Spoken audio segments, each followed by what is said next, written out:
What's up? Welcome to episode 8 of the Can I Talk My Shift podcast, the number one place for self-accountability, self-awareness, and leadership in life after loss. I am your host, Sam Walker Inspo, with my lovely co-host, LaShawn G. What's up, y'all? And look, man, this is the place where we demystify all things emotional intelligence and emotional management. All right.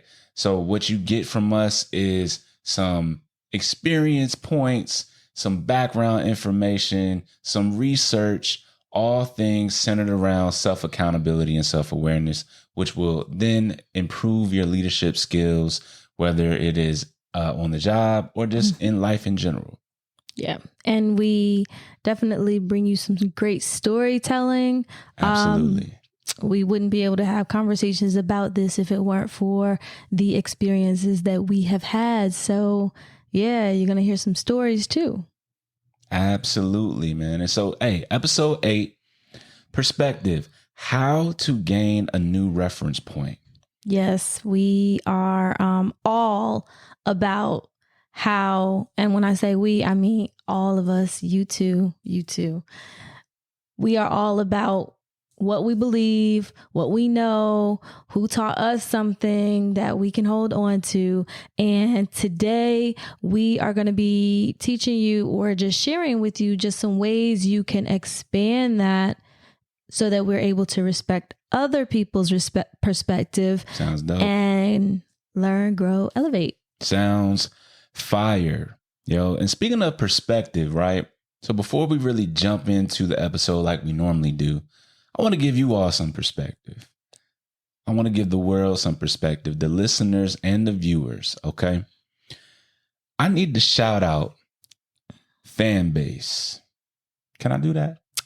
You could do that. Can I do that? Okay. You could do that. I'm going to do that real quick, and then we're going to dive into episode 8 because there's some really good gems and nuggets that we want to give you guys. Mm-hmm. But fan base, what's good? Fan base family. Okay, so for those who don't know, Fanbase is a Black-owned social media disruptor, an enhanced social audio experience, all right? The hybrid of TikTok, Instagram, and Clubhouse was founded by Isaac Hayes III, the son of the late, great Isaac Hayes. His pivot into the tech industry has launched an unprecedented adoption of monetization, with the majority of creation tools in our main go-to apps all rolled into one platform. We love it over here. So we can basically get paid for all of our content. Reels, pics, videos, even rooms that we host give us the option to put up paywalls for people to enter. And of course, subscriptions are live. If you haven't downloaded Fanbase, click the link below or go to samwalkerinspo.com/affiliates and see the new wave being adopted by all the creators. 500,000 users and counting. Fanbase is where it's at. All right. And shout out to you, Isaac, because I know if Pop was alive, he would be raving all about you and your accomplishments, right? Pivoting from music into the tech space, merging the cultures with a touch of taste. We're truly witnessing the second coming of greatness, and this culture needs this shift. Shout out to Fanbase. That is not a paid ad. That is not a sponsored ad. We are investors of the platform. We thoroughly enjoy it, and we have shifted over to Fanbase for sure. And like I said, we love it. Yeah. I will be honest. I still need to get my feet a little bit more wet in the fan base pool, but Samuel has dived into the 12-foot, and so he is all the way it's in some it. Really dope conversations that happen in there, man. I don't never leave a room without learning something amazing, learning something beneficial and progressive. It's the next big thing. For sure. Yeah. I mean, just listening to the rooms that he goes in, because sometimes I gotta be honest, if we're in here and it's just us talking, I feel a little weird going into the room and he's in the room and we're sitting right next to each other. Right. So sometimes, I can participate and not be signed into my own account, but be participating from his account. So sometimes that's why I'm just like, well, I mean, I'll just listen from where you are. But and I big you up in every works. room though, so Yeah. it don't even, Thank you. Yeah. But man, yo, what Isaac is doing is top notch, man. It really is. It really is. He's so transparent about what's going on with the platform, how the business is running, the ups, the downs, everything. He doesn't hold back that information. He's not gatekeeping anything, which that's like a new buzzword these days. Yeah. He's not gatekeeping anything. He's sharing everything that fan base steps that they take that are growing the platform. So if you haven't checked it out, there is a mobile version, obviously, for the app. There's also a desktop version. So you can go to it from your laptop, from your desktop, and still have the same amazing experience. Lit, and lit. For sure. Download Fanbase today. Yo, so okay, jumping back into episode 8. Yes. Yo, episode 8. Love. We in there. Episode 8. Consistency. We in there. Consistency, man. So, hey, we were talking about Isaac right just now, and how his pivot from music into tech. Okay. And it's funny because he talked about this in one of the rooms, but we're going to use it as a segue into our conversation today, where we place people who are super successful in a certain area in a box, as if they can't step out of that box and be successful somewhere else. Right? Okay. I can see what you're saying. Professional NBA players should not be going out trying for tennis or soccer. Right. A musician, a music artist should not be pivoting fully into acting full time. We want you where we found you. Right. And I think that's crazy that it's our community that does that the most, for sure, because we keep it all the way a buck on the Can I Talk My Shift podcast, right? It's a fact. That's what we do, right? There's few far in between where there are times where we allow, I guess, the person that we're fans of to kind of go ahead and migrate into a different area, let alone let them be successful and us be proud of them, right? Yeah. So I use that as a segue to say, with that being said, right, how do we stop placing people in boxes that we tend to hold them in, and how do we instead see them for who they are now, today? The new reference point. The new reference point. It's such a good question. It's such a layered question because, it's kind of stifling of someone's growth. Yeah. And evolution. We all grow and evolve. And if we continue to grow and evolve into the same thing, in the same thing forever and ever, are we really growing? Man. So I just believe it's not feasible for us to keep somebody in that box. I guarantee you every single professional athlete, every single entertainer has at least one other thing that they're doing that we don't know about. For sure. Guaranteed. And they probably keep it that way because the minute they say something, people are like, what are you doing there? You're not supposed to be doing that. How many people really watched the Oscars and knew that Kobe had an Oscar? Come on. Talk about it. Like, how many people really knew that? Unless you were a diehard Kobe fan, you didn't know, and you didn't find any of it out until posthumous. So R.I.P. to Kobe. Yeah. Right. I think he was actually about to go the tennis route. Really? I don't know. I mean, he was around tennis after, right? Retirement. I don't know if there was ever conversations, and I don't want to, I don't know Kobe personally. Yeah. I don't know anybody on his team or in his camp or his family member. So I'm not just pulling shit out of my ass. It just kind of looked like he was, gravitating towards tennis a lot more after retirement. I think that would have been a sight to see. Yeah, very well could have been, but because we like to keep people in the box. Hey. But that's the shifting into the new reference point, the new vantage point of allowing people to be who they are creatively, intellectually, athletically, entertainment wise, letting them be who they get to be, who they were created to be without the box. Yo, we wouldn't have no butterflies if they all stayed caterpillars. We wouldn't have no trees if they all stayed seeds.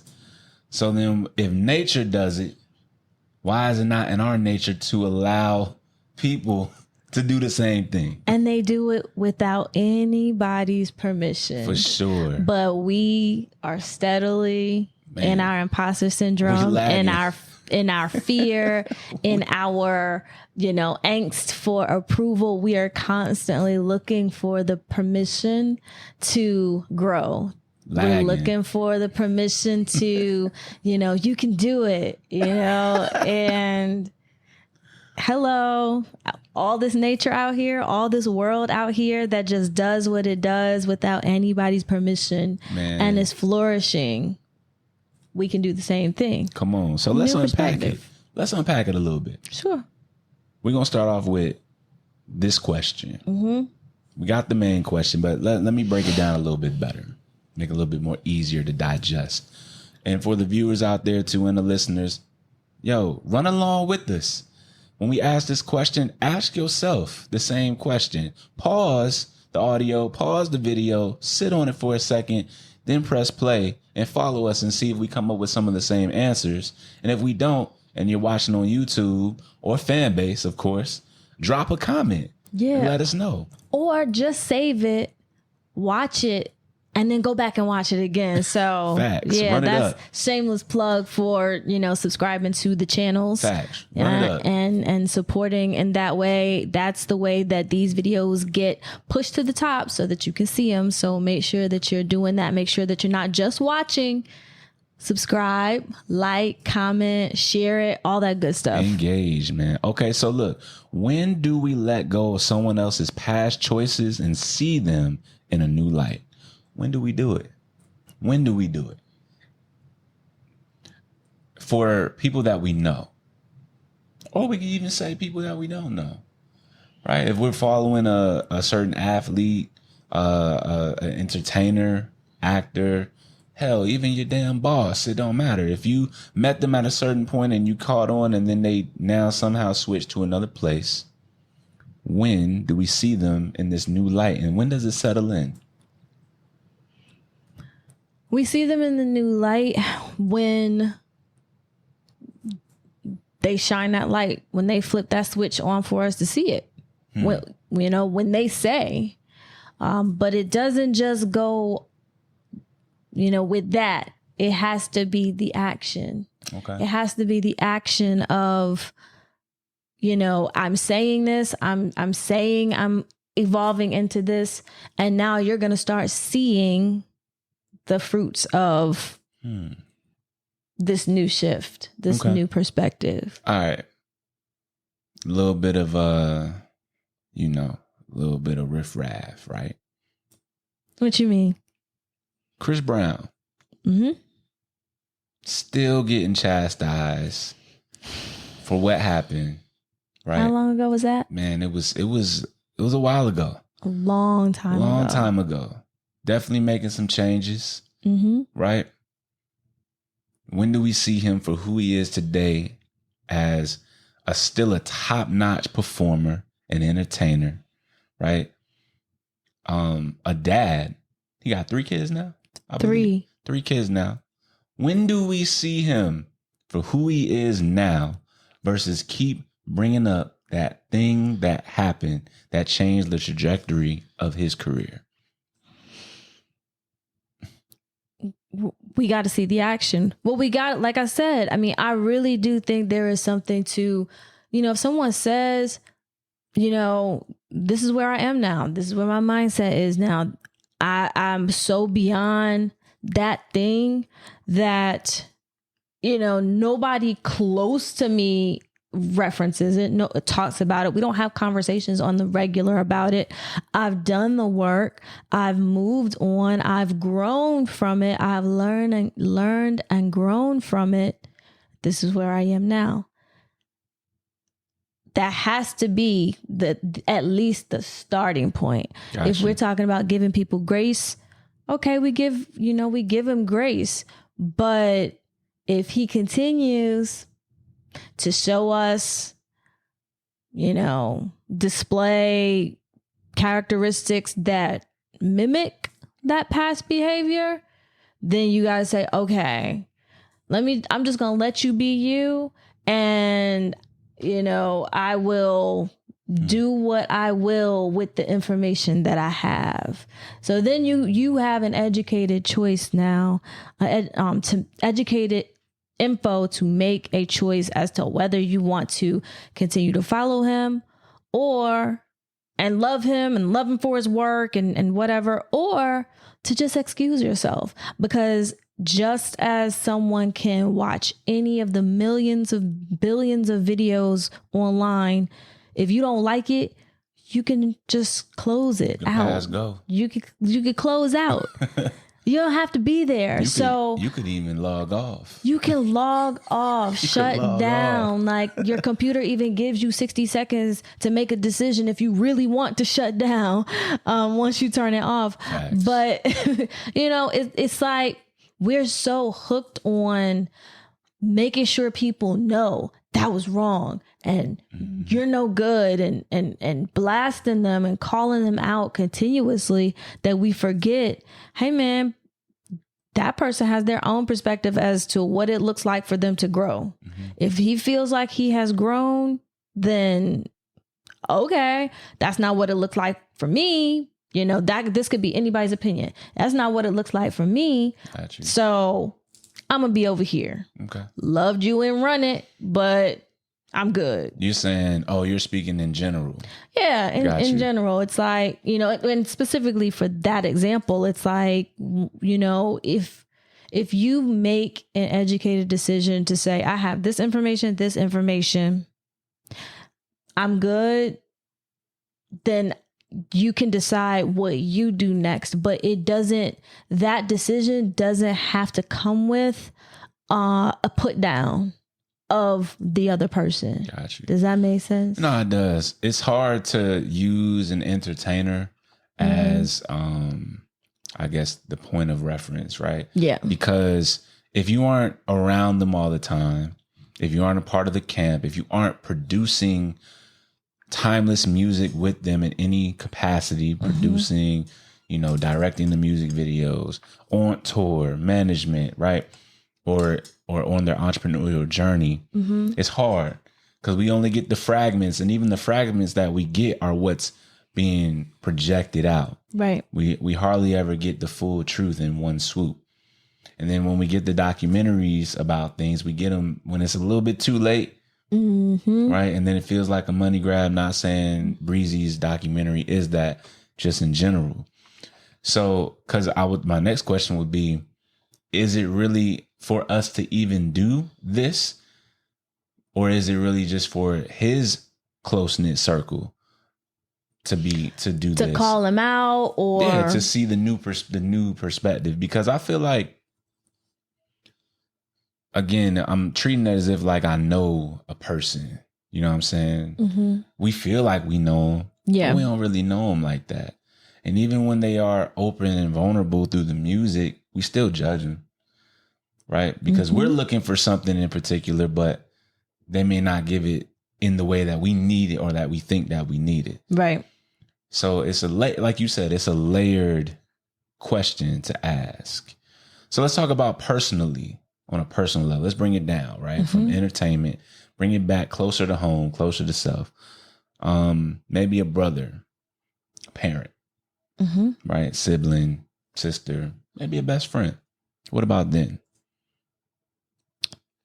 I think the same rules apply. Okay. I really think the same rules apply, and you can even go deeper because the relationship is there's an actual relationship. Now, I want to say that the relationship is closer, or it's like there's no relationship when it comes to like an entertainer that you actually don't know versus a family member, a close friend, a friend who is like family, even a coworker or boss, like people that you see on a regular basis, you interact with on a regular basis. I still think the same rule applies. You know, you give a person grace, you allow them the space to show you that they've shifted, and now you have the information. You can decide what you want to do with that information. Got you. You know, but it's up to you to say, okay, I have this information. Have I gone deeper and actually conversed with this person, gotten even more information that maybe they're not portraying outwardly to other people? Maybe it's something that there's a connection that we can make. You know, it's all about doing all you can, especially in this sentiment of family and friends, doing all you can to get as much information as you can, as much information as they will allow.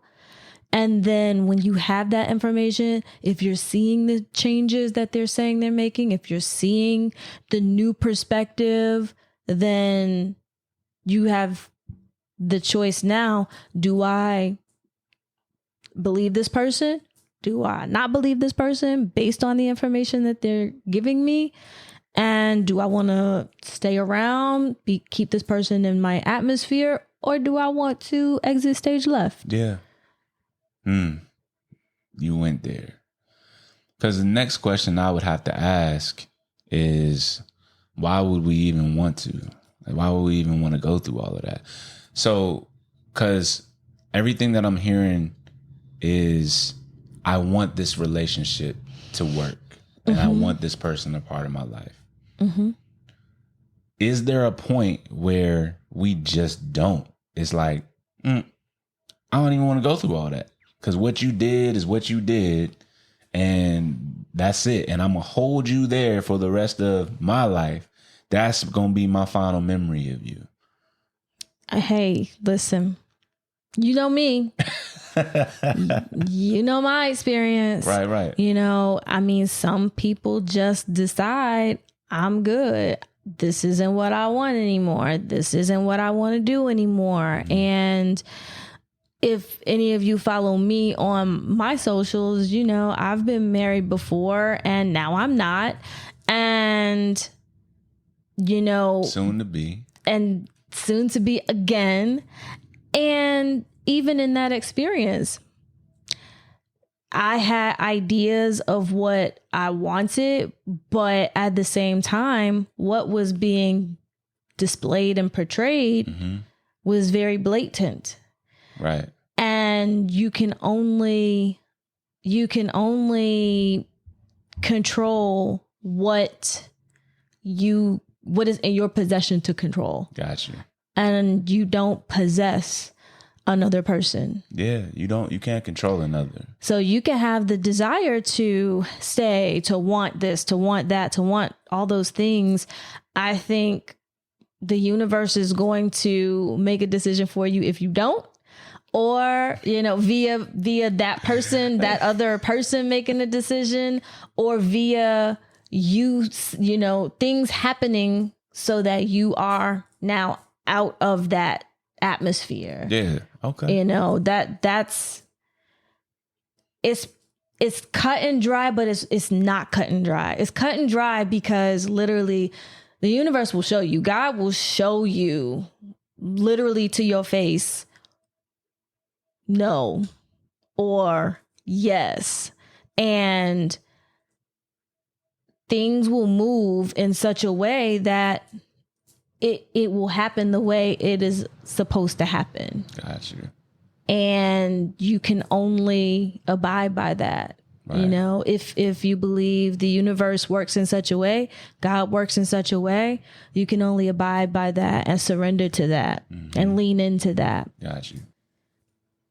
So why would we even want to, I guess, sustain a relationship or leave a relationship or have a person, place, or thing be a part of our space and atmosphere? Some of it is comfort. Yeah. I think. Some of it is fear. And I think those are probably the main things, you know. I mean, yes, there could be an actual, you know, affinity towards the person, place, or thing. But beyond those three things, like having an attachment, a love, a desire to be with that person, place, or within that place or thing, or with that person, or fear of not having that, or comfort of just, I'm good. I don't think there's another reason why you would really want to. I mean, you have to love the thing. You have to really want to do the work required to have that in your life. I think about myself. I think about how I had my struggles with alcohol. I think about the relationships and friendships and acquaintances that I had throughout that period of time. And who I was then versus who I am now is completely different. You didn't know who that Sam was, right? That version of me. Though that version still resides inside of me, I keep it at bay. I don't think that those versions of us go away more than we are able to control them, put them in their place, and then from that bring out a different version or a more structured version, right? More polished, if that's a better word for it. And I say to myself, well, damn, if that was me and all the decisions that I made, all the bad choices, right? I would want someone to recognize me as I am now. So then I would need to be able to do the same thing for someone else, because I can't ask for something and I can't do it myself. Right. The self-accountability part. Right. That is, yes, that's the accountability part. Once you say and make that decision that, you know what, I don't even want to do this anymore. Yeah. This is not a part of my life. You know, it's not a part of my life I want to bring into my future. It's up to you to make the decision and take the action steps to move beyond that. So anybody who knew you prior to, you know, mid to end of 2020, know a completely different person than I know. Right. And I don't have any recollection other than stories of who you were prior to October 30th, 2020. Same thing with you, you know? And so that's why I posed this question, because I know for me, that's one of the things that I dealt with. And I continue to deal with it because I can go back to the crib. There is people who I'm close-knit with, and y'all know who y'all are. Shout out to y'all, man. Family and the homies, who are more like brothers than homies. But the people outside of that circle, right?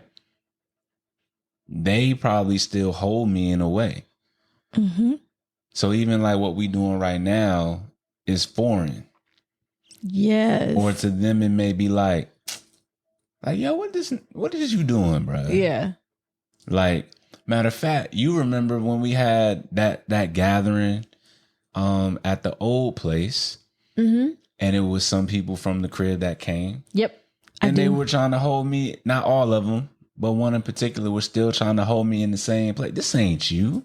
Right. Remember? Yeah. He said that to you. I do. This ain't Sam. He used to drink and smoke and be the life of the party and all this. This ain't you, bro. What you doing? Literally trying to hold me in a position, in a place that he's held me in his mind. And knowing damn well that nothing that I did from that time that I seen him to the time that we invited him to the crib, it was night and day. Right. But yet, that's all he saw. People will do that, you know, and that's, I think maybe that's a self-preservation, even though they're trying to preserve you in a certain space. Right. I think it is a self-preservation tactic because they could be themselves. They could be a certain way with that version of you. And if they're not open to evolving into a different them, of a different version of them, then how can they exist in your world now? Man, you better talk it. Shit, better talk it. That's just what I think. So if you all have an experience such as that where somebody is holding you to a certain place, no one, it's not about you. It's really more about their self-preservation and how they see themselves in your life. Okay. Yeah. Yo, if you rocking with the conversation and you're listening on the audio version, I would ask you to check out the video version and comment what you think about what she just said about the self-preservation part. Them self-preserving or preserving themselves, in your own life, as if they have to be there. Or that they can't evolve. Man, yeah, I would ask you and challenge you to come over to the video side if you're listening on audio and comment. Let's talk about this because this is really real.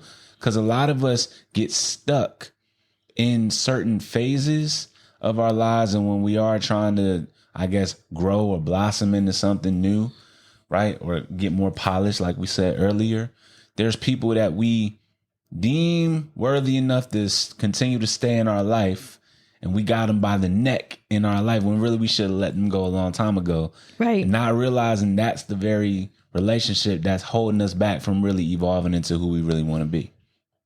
That is a fact. If you are a sibling, you know what we're talking about. Yeah. If you have people in your life, if you were on a team, if you were a prominent placeholder in an environment, and that's all people know you as. I have both of those titles. You probably have both of those titles. I was a very good athlete. I was a very good student athlete. Pause. Very good. I was very good. Very good. I was amazing in my day. Oh, amazing. I mean, why we just can't put the stamp Hall of Fame track athlete, track and field athlete, Hall of Fame, and what else? Because what we not going to do here is minimize our accomplishments. I'm not. Although that was an older version of you, it doesn't matter. You were still excellent. Thank you. You know what I'm saying? I'm not going to let you minimize yourself. Thank you. Hall of Fame. An excellent athlete. Hall of Fame. I was track an and excellent field athlete in in the years that I competed. Right. And as far as 2023, there are people who still only reference me for the athlete that I was. I am one of 3 siblings. I am the baby. Even though I'm a twin, I am the baby of the 4 of us. And I still get the stamp of, baby sis and get treated as such. And I know that for a fact that there haven't been deep enough conversations on any level with any of those people who hold me as, you still run, you still, Yeah. My siblings who I lived with until, I was 18 and then moved away and haven't been home since 99, they still hold me to that place because they don't know anything else. Gotcha. And I know for a fact because there haven't been deep enough conversations to say, like, really, what's going on? You know, you get glimpses of what I share, glimpses of what I might share. But if you are not asking those questions, what are you up to now? What are you doing now? How do you feel about where you are now? Do you miss said experience? If you're not asking those quality questions to get quality answers, then you are going to hold somebody in a certain light, or you will be held in a certain light. And it may feel good to you. It may feel comfortable to you, but it really may not feel good to you. And that's the point where you have to make a decision. Do I want to accept this way that I'm being treated anymore? Because that's a boundary. Yeah. And, you know, we'll talk about that part later when we share our book of the week. But, but overall, like, that's a boundary, and you get to decide this works for me in my life now, or this doesn't work for me. And this is how I'm going to take my next steps in this particular relationship. So then now, with what you just said, what I'm drawing from that is less about the person changing their behavior and more about how I allow myself to see them, regardless of where they are. I meet them where they're at. I allow myself to meet them where they're at versus them maybe trying to change me. I just change my own perception of myself. And then that in turn will allow me to see them exactly where they are, and not who they were. Right. Yes. And so, yes, it is definitely more about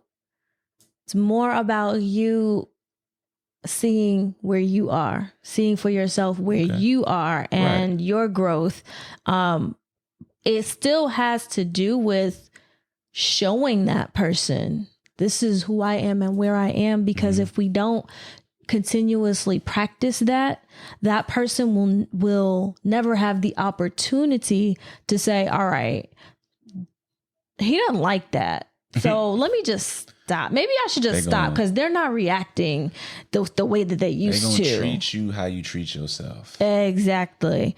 And if they choose to not acknowledge that, because there are people who will, then again, now you have that information to see who that person is for who they are.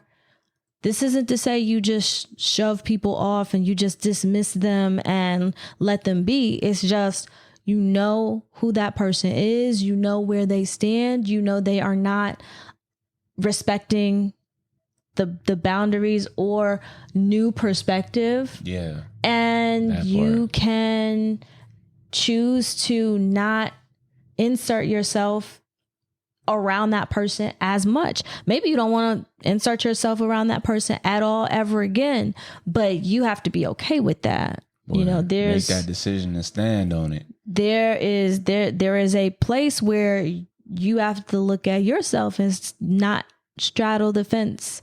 Let it be okay one day, then don't let it be okay the next day. Yeah. You know, and if you stand firm in, I don't know, I'm going to continuously let this person know I don't appreciate that. And every time something comes up where they are disrespecting a boundary, you just constantly let them know. I mean, you know, if you're around that person as much. But then at a point, you know, like, that's a choice. I'm not saying that's the choice. Yeah. That's a choice. You can do that. But that sounds like a lot of burnout to me. Oh, yeah. That used to be the thing. Yeah. You know what I'm saying? Now I mean, if I don't answer a call, or, you know, I'm not as responsive, or, you know, if we're out somewhere and you're doing something and I just kind of fade off, this, of course, is after the many times of calling out and saying, yo, this should not happen because it's jeopardizing not only yourself, but me. Right. And putting both of us in a situation where we don't need to be. Right. You know what I'm saying? Right. And that's, you know, then you take those actionary steps. Some people, that's their first rule of thumb. The minute that you do something, they don't even have no convo with you. They just out because they don't want to waste their time. They feel like it's a waste of time. They feel like you as an adult should understand what's going on. So again, I think it's just where you are and how much you're willing to put up with. Right. Too. I think it probably takes a little while for some people. I mean, I know for me, it's taken 40 years. It's taken all my life and then some. Yeah. But in a lot of cases, in some cases, I have been able to just say, you know what? I'm good. Man, come on. And it didn't hurt any less because the relationship did mean something. Like the friendship meant something. You know, I had a girlfriend that I had to like cut off because there was just a lot of behavior that I had experienced within the friendship for a while that I was noticing, and I wasn't saying anything. And then when I started saying something, it just wasn't well received. And I didn't want to, I just, if I didn't see, my thing was, if I didn't see this shift and this change and seeing another perspective, I couldn't do it anymore. So let me say something about that real quick, because I've gone through that too. And what I learned for myself, and I hope that whoever's listening and watching, you really take this nugget with you and utilize it. Because one thing that I learned is we're creatures of habit. So if I've built a relationship with someone and I'm one way and it wasn't an issue then, and now I have a change of heart, whatever I go through, transformation, you name it, you like it, I love it. And now I'm showing up as this different version, or I don't like this behavior, and I say something to the person about it, right? I have to look at myself, or I looked at myself and said, you know what? I can't get too mad at them because of how long I existed doing the very thing that I'm now saying I don't want to do that. I don't want to be that no more. And they continue to try to egg that behavior on because we're creatures of habit. So sometimes we expect people to catch on to our changes as fast as we want them to, not realizing, well, look, take a look real quick. How long have you known this person? How long have you acted one way? And then come in and say, no, now I'm like this. And you expect them to realize it and see it for what it is. And if you don't, you out of there. Is that really fair to the other person? And if it isn't, how long do you give them until they should really recognize it for what it is? Now, if it's a long-term relationship, I mean, like over 3 years. Yeah, friend, family, whatever. Yeah. Oh, if it's longer than a couple years, then, you know, you probably have been exhibiting the behavior, even if you weren't saying anything. Like you were exhibiting your shifts somewhere throughout. So even if you didn't blatantly come out and say it, you probably have been showing some signs of like, oh, I'm good. Nah, that's not cool. I'll say for my particular case, this friendship was probably 2 years old. Okay. Maybe 2 years old.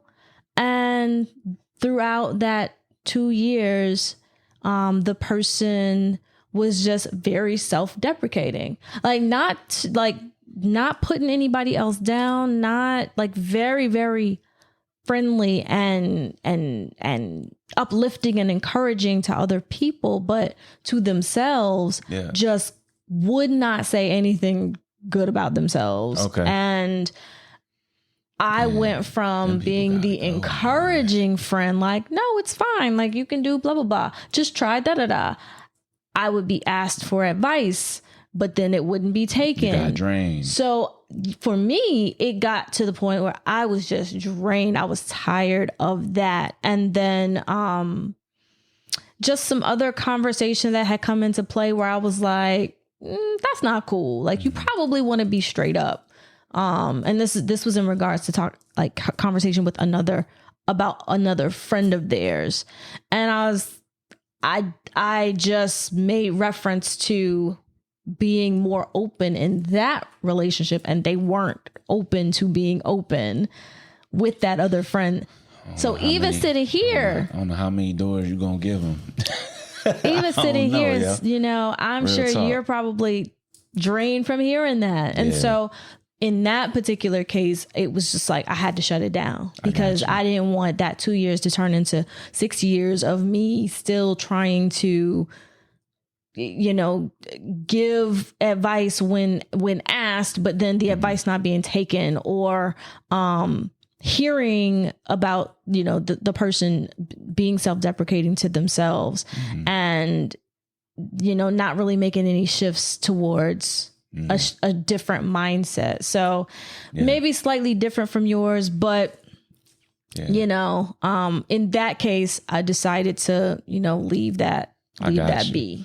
Man, I think this is something that affects people worldwide, but it's definitely running rampant in our community where, of course, it's cancel culture on social media, but we're not really learning how to really nurture relationships. And we also, I think, we make our non-negotiables so minuscule that it's hard to even cultivate a real relationship with someone, to give someone a chance to really grow as you're growing. Right. And to see it from that lens versus like, oh, nah, that was messed up. You hurt me, so you out of there. You know what I'm saying? I look at the relationship with Pops, right? That man, I mean, my dad. And for us to grow up together in a household where I had both parents, to then them getting a divorce right around the age of 13. They was checked out when I was 10. So me and my brother, all of us living together, they get a divorce. Me and my brother go with my mom. My mom passes away. I then try to rekindle a relationship with my dad while I'm in high school, right?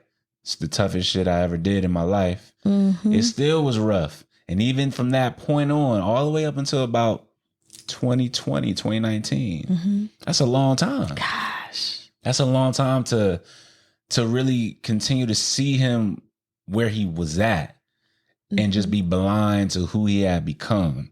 Yeah. Right. And so my new reference point came, of course, when I had Lil Mama, and Lil Mama wants her granddad in her life. And I'm holding all of this hate and disdain for a man who has literally changed his life around.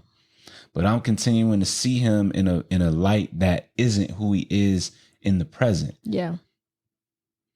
And so it really took me to understand that, to stop lying to myself and to say, I want this person in my life. Right. I want my dad in my life, right? I want him in my life. And even if that means he's not in my life how I exactly want him, we can work on that part. Yeah. But the fact that I'm open to having him in my life now lets me see things differently. Yeah. And so now, I mean, you know what I'm saying? When you talk to him, It's great now. it's like when I told you the story, you like, are you serious? There's no way that y'all had any kind of falling out. And I'm like, yeah, because it's what I wanted. Yeah. And it's what he wanted. And we had that conversation. And it took a bunch of conversations. Yeah. Yeah. But it was the work that was needed. That was the work. And both parties, well, it starts off with just one party. Right. Just wanting one. to do the work. Just one. And then asking the other party, do you want to do this? You know, because that's the thing. It's sometimes a person can make a decision for themselves and not even give the other side an opportunity to say yay or nay. Yeah. And sometimes if you just open the door to asking, again, this is about asking those, that's a quality ass question. Do you want to work this out? Yeah. Because a lot of us out here, especially us men, we out here fronting. We acting like we don't want this person in our life.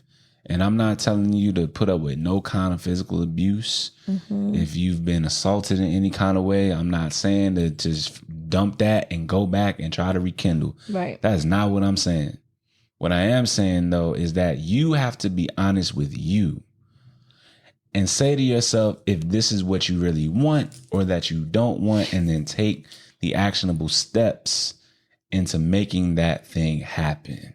Yes. It took a lot of work for me to rekindle with my pops, but I wanted to do it. I wanted to go through it because I knew that it would be beneficial, not only for me, but for his grandchild, my daughter, you know? And he wanted it. Right. I didn't want it at first, though. I ain't going to sit here and hold you. I didn't want it at first. Yeah. Lil Mama's mom was the one who was trying to make that happen.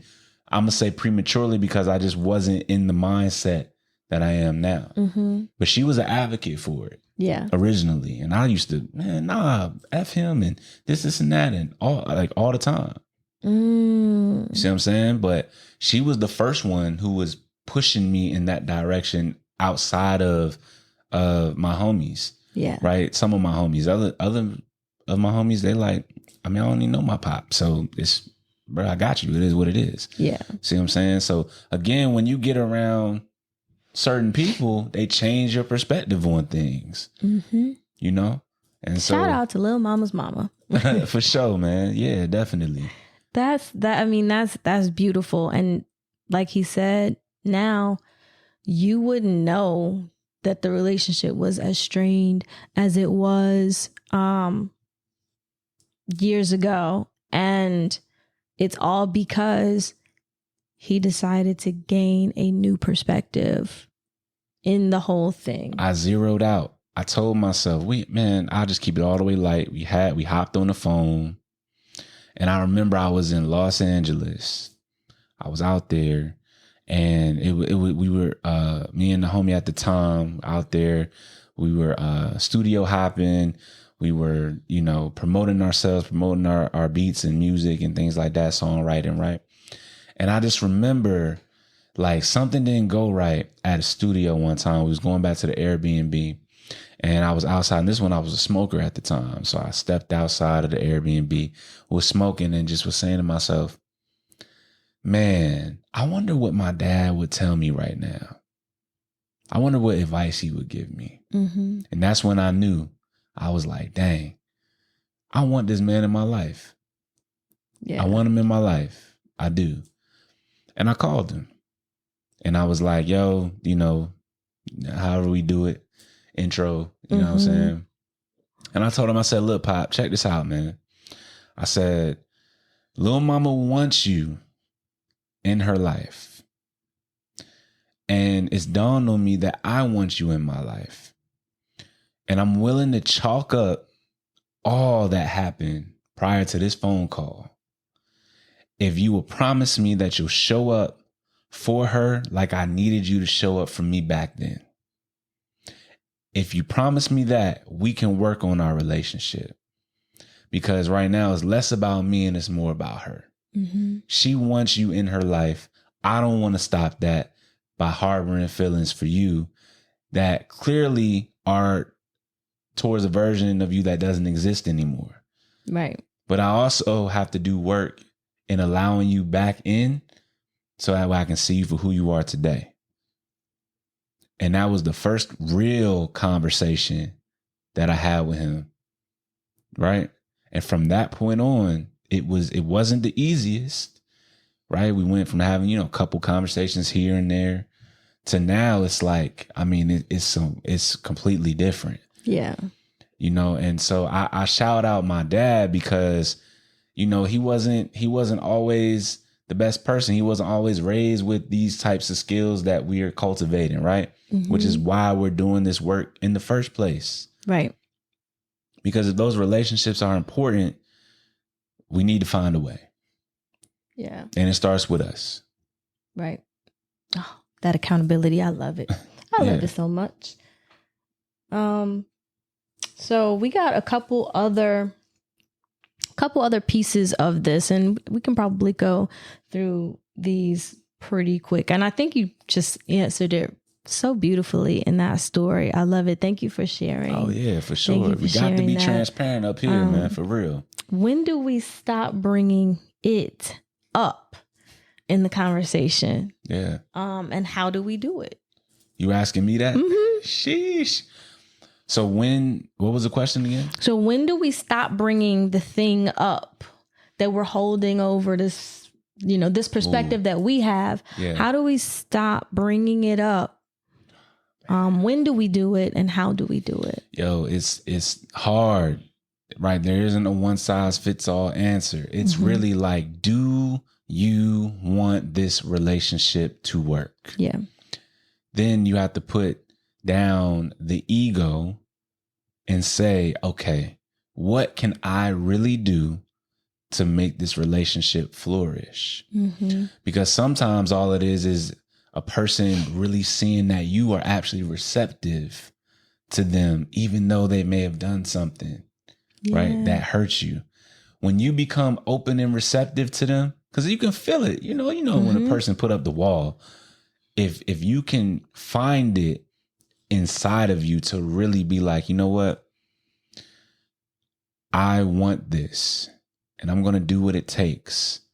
Right. Of course, therapy is always an option. Right. Some people are really resistant to therapy. I understand too.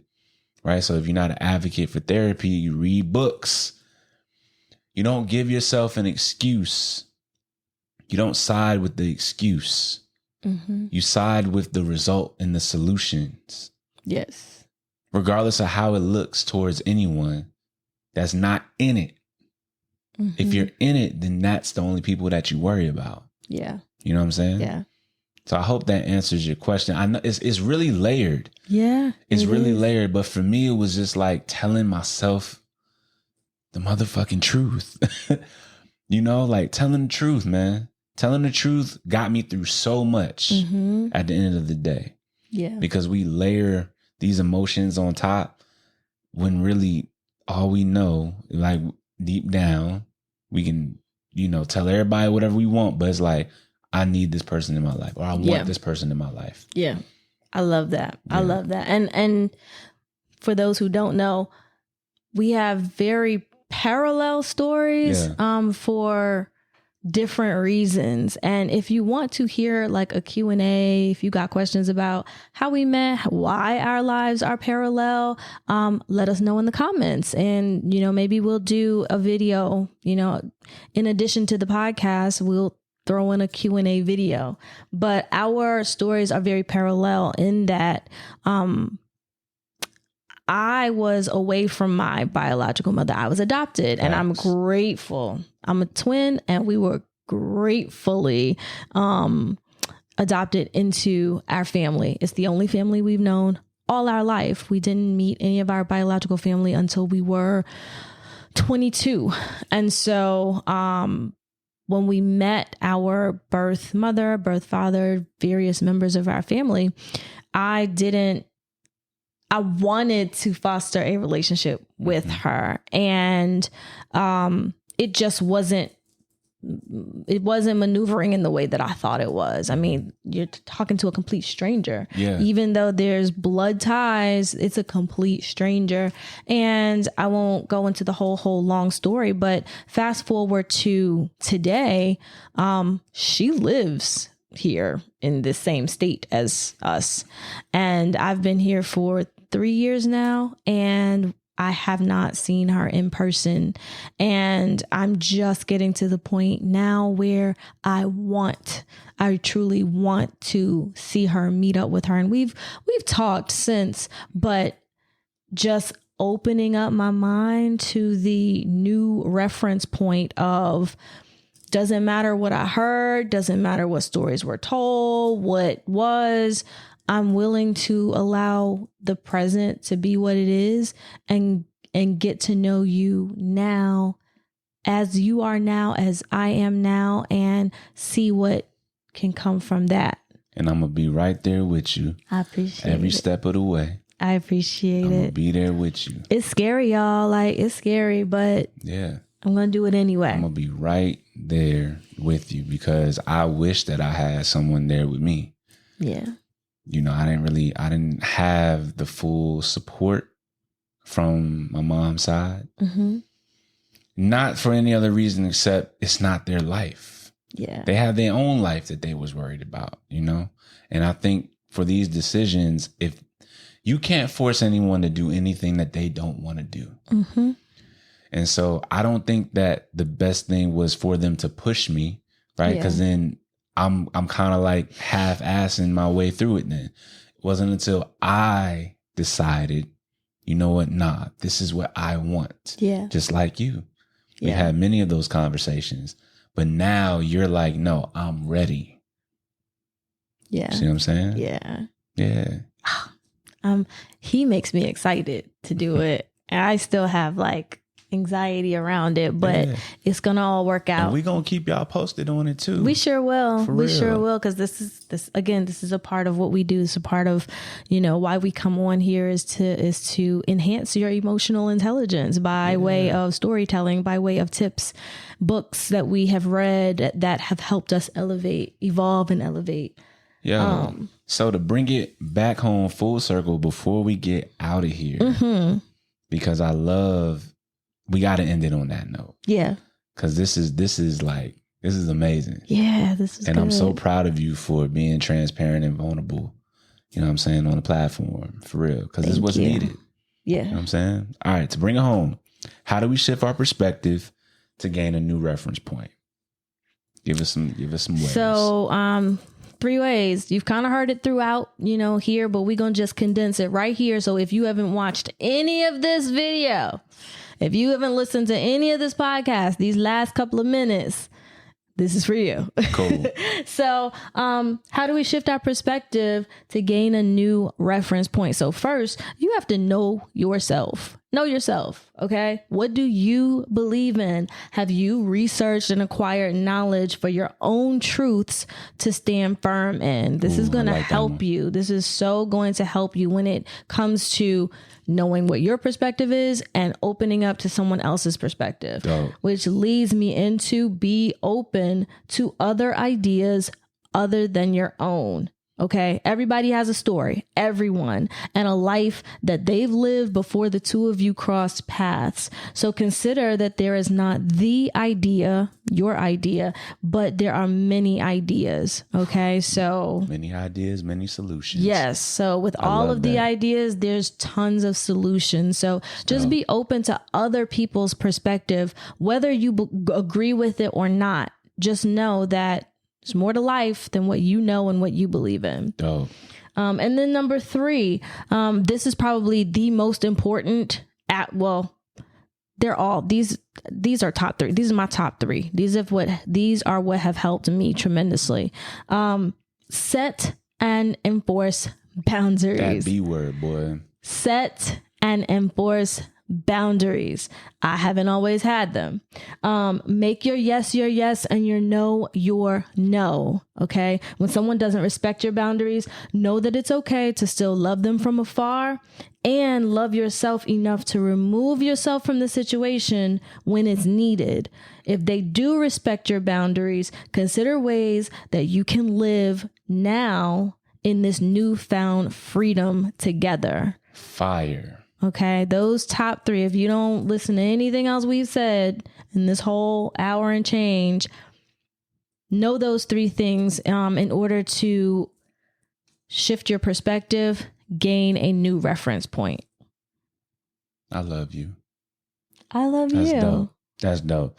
So drop the book of the week on them. Book of the week. Yeah. Book of the week. Drop the book of the week. So this week's book, and again, these books are all books that we have read. This one is called Boundaries. Okay. Boundaries. Okay. You talking about boundaries. Yes. Oh yeah. I read that. Yes. Yep. I read that book. When to say yes, how to say no, to take control of your life. This book is by Dr. Henry Cloud and Dr. John Townsend. It's a New York Times bestseller, y'all. People are reading it.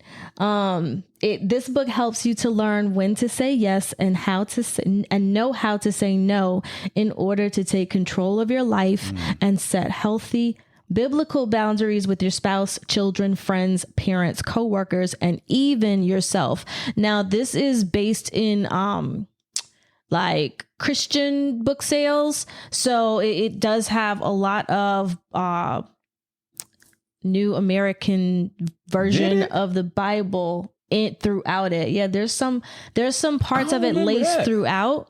But even with saying that, it is it transcends, guys. Yeah. So even though it's not a deep dive. Yeah, it's not like this verse, that verse, listen to this, listen to that. But it is definitely everything that it says. It allows you to learn how when to say yes, how to say no, set your boundaries so that you can have these healthy relationships with everyone in your village, including yourself, because sometimes we don't have healthy boundaries with ourselves, and that can cause our own turmoil. So new boundaries equals a new reference point, a new zeroed reference point, which means a new way of quality living moving forward. That is dope. Yeah. Yo, the funny thing about the boundaries book is like bound and then Aries. So I just look, the first thing that stand out is Aries. Shout out to LaShawn, right? Yeah, man, this has been a dope pod. Yeah. I love what we're building. I love what we're doing. And I know that we're going to remain consistent because it's needed and it's bigger than you and I. Yes. It's bigger than you and I, for sure. I want to leave y'all with this. A little quote from my book. Unity is the shift. Yes. Unify your heart and mind at all costs. You can find that on samwalkerinspo.com. A signed paperback for sure when you purchase it. But I'm going to leave you with a quote. And this quote goes as follows. Love is just a lesson when the world is your campus. Think on that. That's a good Think on that. It's a quote from my book, and I behoove you to go read it. Right? There is an ebook version out in iBooks if you want to do it that way.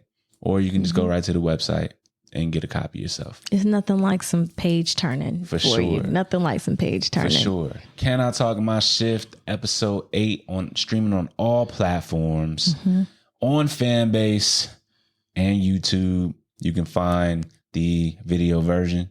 Yes, indeed. Of LaShawn and myself kicking this emotional intelligence and emotional management knowledge to you through life experiences and storytelling for sure. And yeah, this has been episode 8. And I'm glad that you made it all the way through. Right? Yes, indeed. We appreciate you. And we hope you have an amazing day, night, week, weekend, wherever you are. And we'll see you in the next episode. The next episode. Again, the number one place for self-awareness, self-accountability, and leadership in life after loss. Till next time, y'all. Later.